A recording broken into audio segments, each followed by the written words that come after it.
প্রস্তাবিত বাজেট এবং অর্থনৈতিক মন্দার কারণে এই সম্ভাবনার খাতটি এখন গভীর সংকটের মুখোমুখি।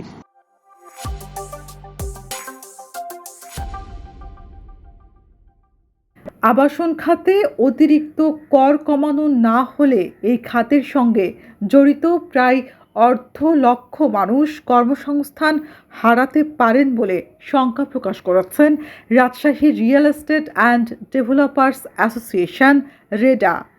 শনিবার নগরীর একটি হোটেলে আয়োজিত সংবাদ সম্মেলনে সংগঠনটির নেতারা জানান, নতুন কর নীতি অনুযায়ী জমির মালিককে সাইনিং মানি, উত্তরাধিকার এবং বিক্রির প্রতিটি ধাপে 15% ক্যাপিটাল গেইনস ট্যাক্স দিতে হচ্ছে।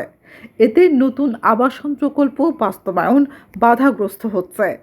এখানকার আবাসন বাজার সম্পূর্ণভাবে মধ্যবিত্ত, উচ্চ মধ্যবিত্তের শ্রেণীর উপর নির্ভরশীল। কিন্তু 2026 সালের নতুন কর নীতি, প্রস্তাবিত বাজেট এবং অর্থনৈতিক মন্দার কারণে এই সম্ভাবনার খাতটি এখন গভীর সংকটের মুখোমুখি। সংকটের প্রধান যে কারণটি, নতুন কর নীতিতে 15% ক্যাপিটাল গেইন ট্যাক্স। বাংলাদেশে আবাসন ব্যবসা মূলত যৌথ উন্নয়ন মডেল এর উপর নির্ভরশীল, যেখানে জমির মালিক ও ডেভেলপার যৌথ চুক্তিতে কাজ করে।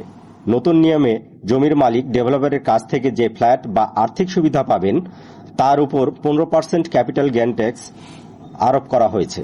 উদাহরণস্বরূপ, জমির মালিক যদি 10 কোটি টাকা মূল্যের 10টি ফ্ল্যাট পান, তবে তাকে 1.5 কোটি টাকা ট্যাক্স দিতে হবে।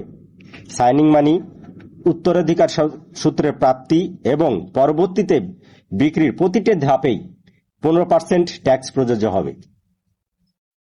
এর ফলে জমির মালিকরা ডেভেলপারদের জমি দিতে অস্বীকৃতি জানাচ্ছে। রেডার দাবি, নতুন শুল্ক ও বিদ্যুতের মূল্য বৃদ্ধির কারণে প্রতি টন রড উৎপাদনে প্রায় 12,000 টাকা অতিরিক্ত খরচ হচ্ছে।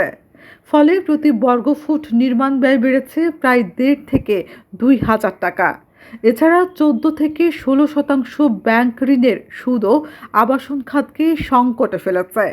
সংগঠনটির নেতারা জানান, আবাসন খাত থেকে সরকার বছরে প্রায় 30,000 কোটি টাকা রাজস্ব আয় করে এবং এই খাতে প্রায় 50 লাখ মানুষ প্রত্যক্ষভাবে জীবিকা নির্বাহ করেন।